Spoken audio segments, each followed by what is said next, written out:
we've got a review of Deus Ex Human Revolution and an amazing mod for a classic game. Plus new gameplay from Battlefield 3 and your first look at the new game from Suda51, Lollipop Chainsaw. X-Play starts right now. Hello and welcome to X-Play, the show that writes screenplays in coffee shops. I'm Morgan Webb. And I'm Adam Sessler. That way everyone can see we're big-time writers. We are. Coming up on today's show, we're going to show you what it's like to be an environmental artist for Guild Wars 2 and Will Work for Games. Then we're going to recommend some games to download on our favorite status symbol, the iPad. Plus, we'll preview Lollipop Chainsaw, the new game from Suda51. It's predictably insane with the zombie-slaying cheerleader as its star.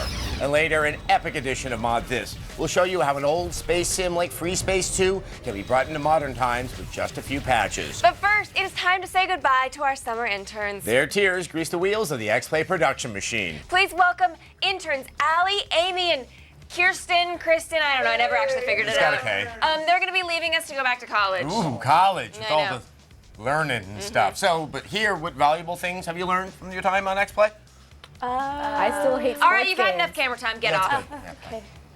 All right, back to business. Get off. Producing a sequel to any video game is a high-pressure situation. You have to improve upon the previous game, attract new fans, and not alienate the loyal ones. But when you have to follow up a landmark game that's considered a hardcore classic, it's a very scary proposition. Deus Ex Human Revolution isn't a game changer, but it works, and it's a worthy entry in the franchise. Here's our review.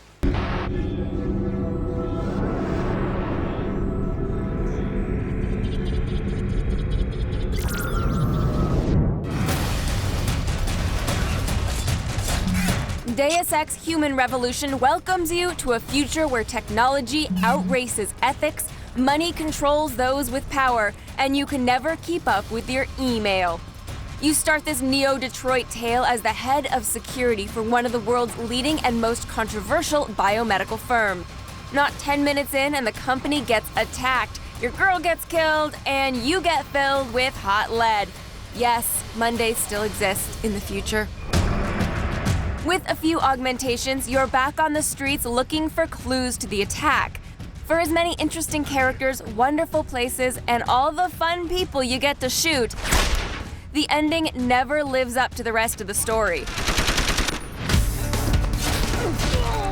The Deus Ex franchise can be summed up in one word: choice. And Human Revolution is no different. Every situation can be approached in multiple ways depending on your style of play. From the first cutscene to the credits, you can make it through this neo-noir adventure without ever pulling the trigger. Well, you might want to snap a couple of heads. Crawling through secret air ducts or hacking mainframes are surprisingly just as effective and enjoyable as letting those bullets fly. Maybe it's a little too easy, as some of the enemies you face seem a little brain dead. Help me!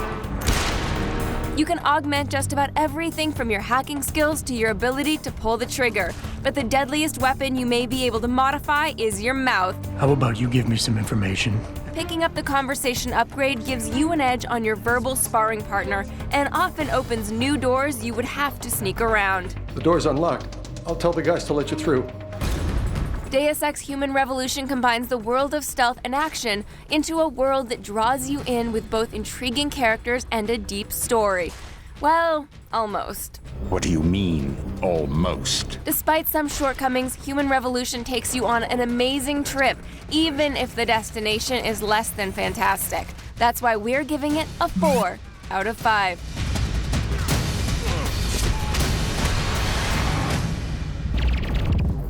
Blair actually got some hands-on time with Deus Ex Human Revolution, which turned out way better than any of us expected. Yeah, I mean, the game is, for lack of a better, more journalistic term, freaking awesome. It's freaking awesome, you guys. It's just, what I like the most about it is the game kind of dictates at some point, very early on, how you should be playing it. And it's kind of, if you think about it, it's like, that means it's kind of playing you. You know what I mean? You get it, right? Totally. Yeah, let's move okay, on. so now there are different ways to play the game. So you picked stealth. Yeah, I picked stealth and hacking, and spoiler alert, you guys, you want to play as a stealth hacker because it's not really a combat-heavy game. There's a way to avoid a lot of things by, I think, being the character that they wanted you to be, and that's this kind of, you know, computer-augmented dude. So that didn't make a lot of sense, but you guys get it, right? Yeah, do stealth and hacking. All right, let's send it over to Adam. Yep. Just so you know, I'm killing everybody in the game. While technically impressive, the Battlefield 3 E3 demo wasn't exactly a, what's the word, thrill ride. You drove in a tank, shot some things in the distance, looked nice. Thankfully, EA and DICE have released new gameplay that contains something entirely different, like air combat in multiplayer. Alex Simwise has all the details.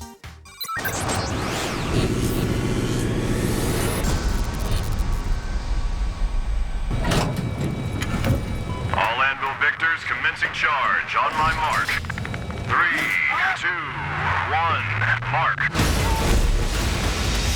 So I'm here with Carl Magnus, who's the general manager at DICE, and he's going to tell us what's new in the world of Battlefield 3. Taking fire, 12 o'clock! Well, it's the biggest title that we have ever created in the Battlefield series, and we're very proud of it, of course. We have both single-player, co-op, and multiplayer. One of the other new big things that we have is that we're building it on a brand new engine called Frostbite 2, which really enables us to do a lot of new things when it comes to lighting and animation and scale and destruction and all this kind of good stuff. 3-3's hit. 3-3's hit. It's still operational. And I've heard that on the PC version, you're going to be able to play with a lot of people. Yes, it is a spiritual successor to the 2005 game, to Battlefield 2, but it is also the successor of Battlefield Bad Company 1 and 2 and these kind of games as well. But I mean, one of the key things in the old Battlefield 2 was that you could, on PC, could play with 64 players at the same time. So that is one of the key things that are returning now in Battlefield 3. For now, you're the only element I've got to send. So what are your favourite new features of the game? I would say it's probably the jets that we have in the game. At Gamescom, we showed a new map called Caspian Border, which is one of these 64-player conquest maps that we mentioned before. And it's also the reintroduction of jets, which we also had in Battlefield 2. It's a very unique vehicle in many ways, and it's something that definitely adds a new flavor to the Battlefield. Is there anything else that you're busting to tell us about the game? Well, I hope that you get a chance to actually play the co-op, because the co-op is something brand new. It's a separate campaign, so you don't play through the single player. It's missions that are custom built for the co-op campaign, and they really take advantage of everything in the Battlefield franchise, meaning that there will be tight urban warfare with infantry action, but there will also be where you and your friend in co-op have to like control a vehicle together, and there's a lot of different flavors coming from all the different parts of the Battlefield franchise coming together in this co-op campaign, and that's really cool. Nice shooting, Miller. You rock. Okay, so when's this game going to be out? Battlefield 3 is going to be coming out on PC, Xbox 360 and PlayStation 3, and it's all going to happen on the 25th of October in North America, and then around the 28th it's going to happen here all over Europe. Coming up on X-Play, we're going to show you why ArenaNet is a nice place to earn a living in Will Work for Games. Plus, we're going to preview Suda51's violent Lollipop Chainsaw. That's right, Adam, right? Yep, cool. Lollipop Chainsaw. We're going to install a crapload of mods to make Freespace 2 look like a modern game and blast zombies from an AC-130 on the iPad. All that and more right after this.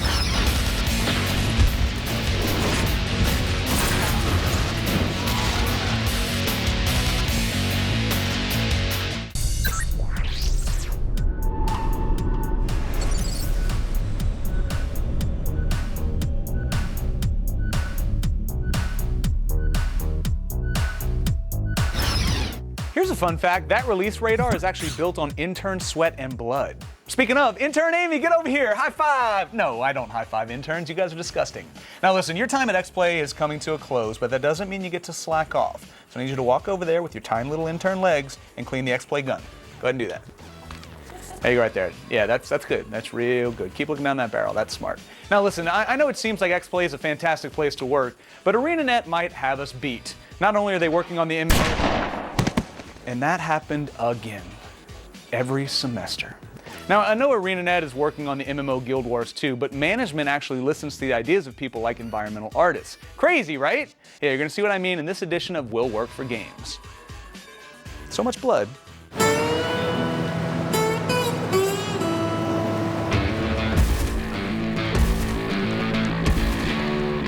If you've ever wondered what goes into crafting Guild Wars 2's virtual landscapes, look no further.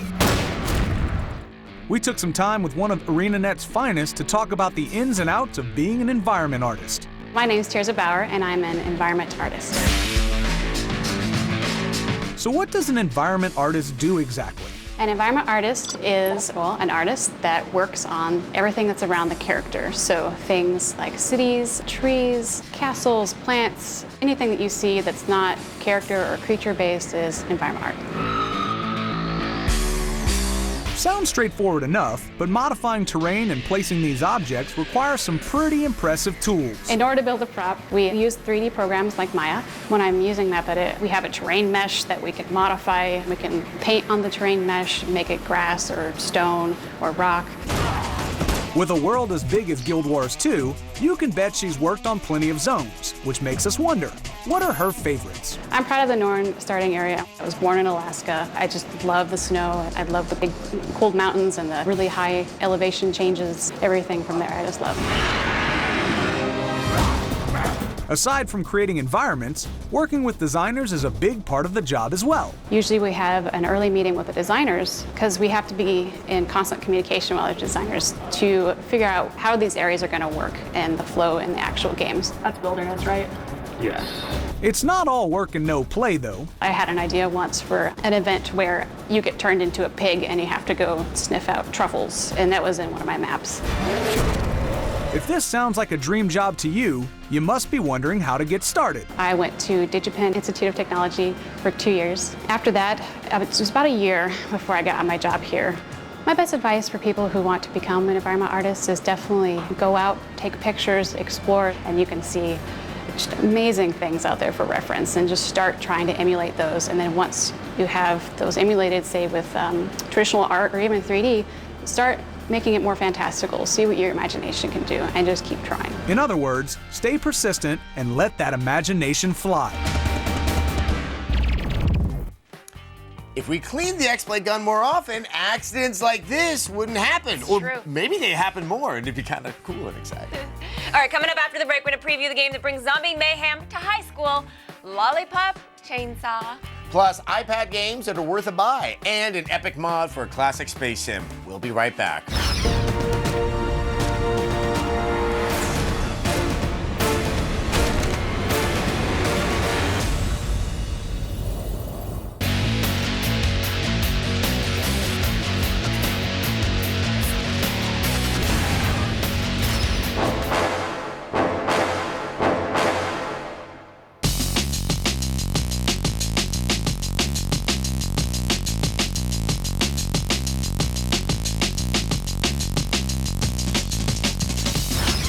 For all the latest gaming news, just go to facebook.com/xplay and click like.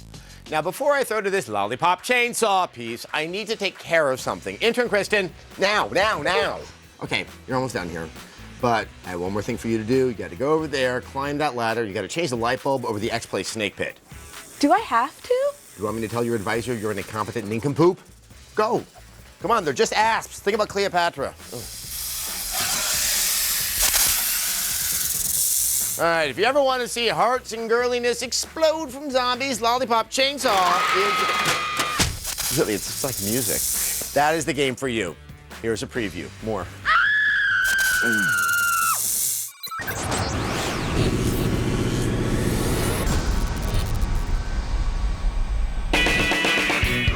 So I'm here with Scott Waugh, who's the producer on Lollipop Chainsaw, which is the new game from Suda 51, and I am mega excited. I just saw the run-through of it, and I can't wait to play it. Bring it, badass! What we really wanted to do was hit a bigger audience with the story, and so we've made a game that will allow people to kind of get through and see the story and experience it. Okay, so I know it's all pretty secretive at the moment, so tell us what you can tell us about the game, like gameplay, story, whatever you can get away with. Absolutely. Juliet, our heroine, she is a cheerleader. She has very basic attacks. Her light attacks are actually cheer attacks. She uses her pom-poms and moves and manipulates the zombies around. That actually sets it up for her heavier attacks and doing amazing combos. The better combos that you set up, the more rewards that you'll get. So it sounds like there's going to be some pretty creative violence in this game. Can you tell us a little bit about that? It may be a little over the top. I mean, Suda was very much wanting to use the chainsaw as a main weapon. I mean, that was the thing that we were going for the most. So the main weapon is the chainsaw. It will be over the top. Not only are you going to see blood and gore squirting out, you will also get the blend of bloody hearts, rainbows, and gore. And also I noticed there's a lot of references. You showed us a level at San Romero High, which obviously a reference to George Romero. Is the game going to be full of stuff like that? It could be. Oh, this is so secretive. I want to know everything about it. I want to play it now. And we want to give it to you now. But you'll have to wait. Gross! So how long has this game been in production for? Right now, I mean, it's still very, very early. We are coming out in 2012 and we don't have a release date yet. Okay, so severed heads, chainsaws, cheerleaders. Sounds like a typical day at high school, and I'm really looking forward to this game coming out. Console gaming is an expensive habit, like Coke. You're forced to shell out $60 for something that only lasts an afternoon and might turn you into an unstable, angry person. iPad games are much lighter on the wallet, and here's a few that we recommend.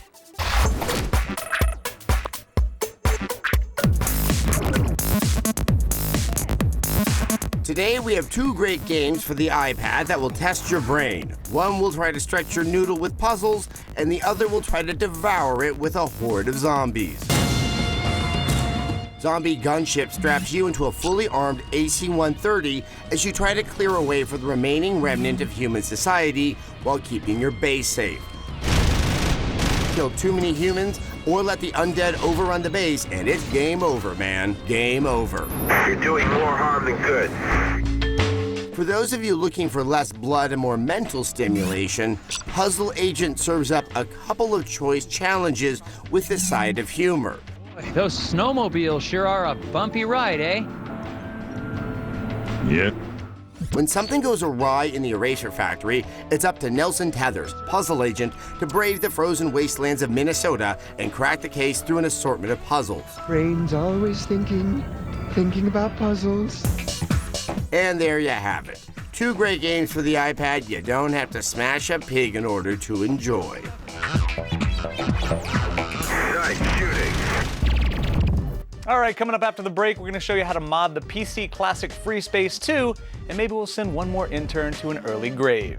And by maybe, I mean we're killing them all. We'll be right back.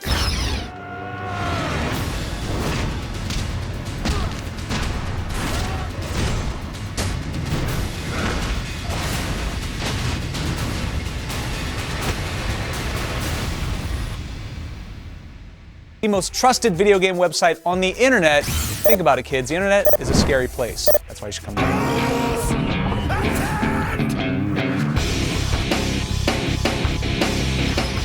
Intern, whatever your name is over here right now. Come on, bring it a little closer, little bit closer, little too close. Right there. Do me a favor, just go over there and do the stuff all the dead interns didn't do. Clean the gun, change that light over the snake pit. All that stuff. I don't want to deal with it. So just go. It's pretty dangerous. Dangerous? I am the danger. I am the one who knocks.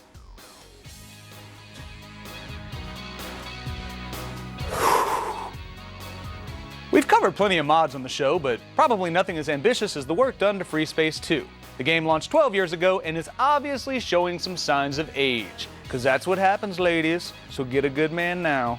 But thanks to the obsessive work of the modding community, it's got a new life. Here's everything you need to know.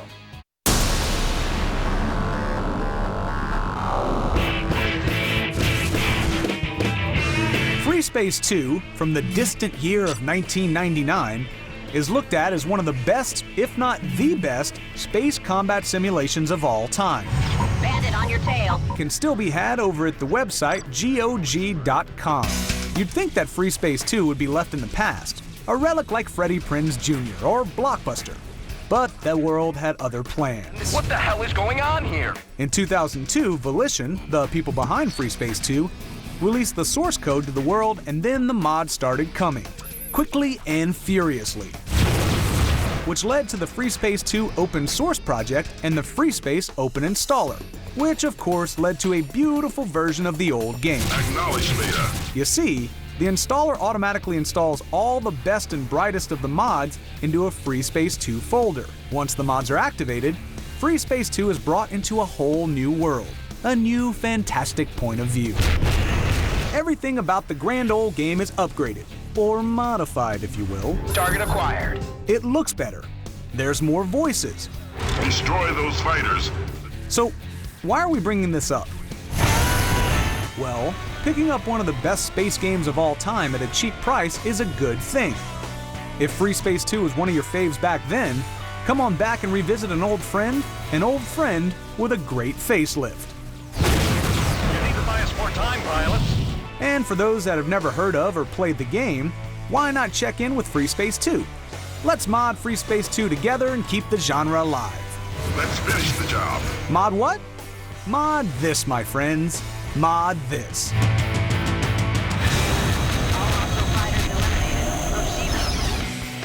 Tomorrow on X-Play, comic book writer Jeff Johns gives us an exclusive look at DC Universe Online and Green Lantern #1, plus a preview of Valve's Dota 2.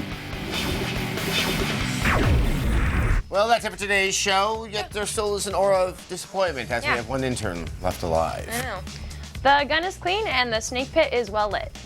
Good, that's great. Well, your paperwork's right over there. With her? Bye. Let's go. We forgot to tell about the X-Play bus. Oh, God. Silly us. Thanks for watching. Death.